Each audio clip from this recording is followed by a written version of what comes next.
Hello guys, today we're making a video about indigenous people and I will share my thoughts on what was my experience dealing with them.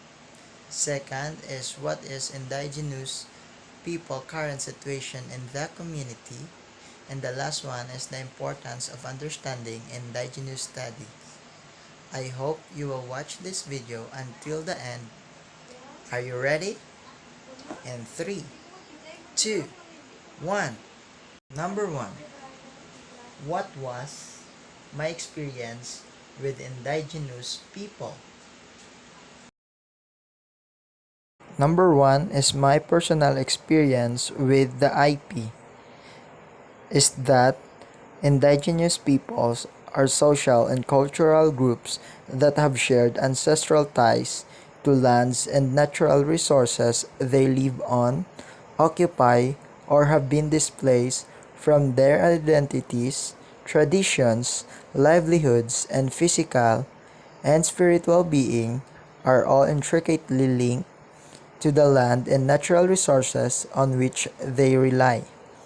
They frequently follow their traditional leaders and groups for representation that is different or distinct from the mainstream society or culture.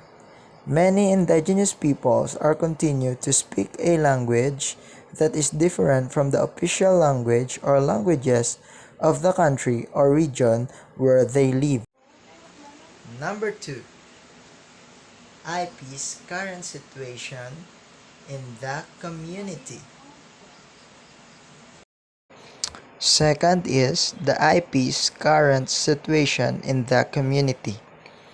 Indigenous people frequently lack formal recognition over their lands, territories, and natural resources.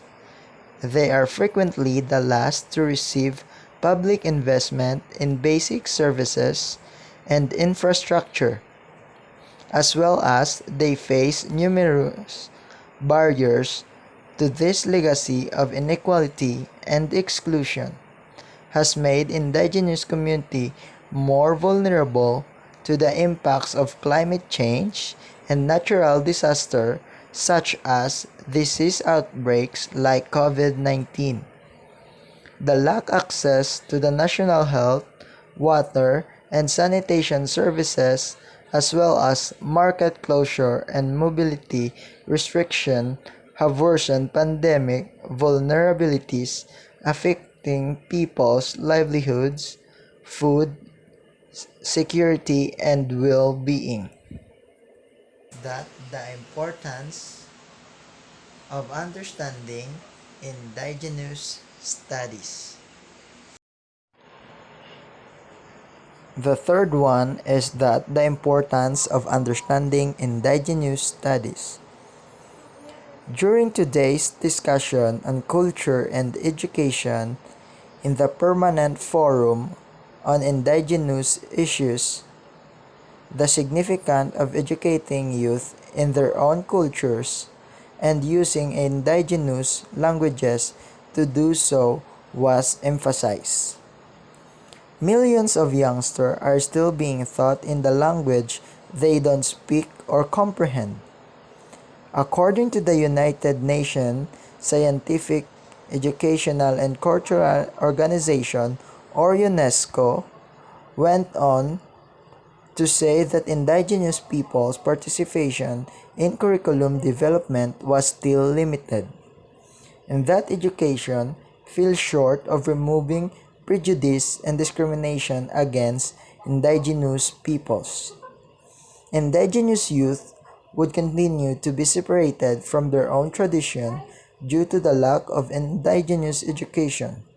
According to a spokesperson of indigenous youth, she or he emphasized the importance of education in achieving self-determination and suggested that educational instruction be conducted in educational languages.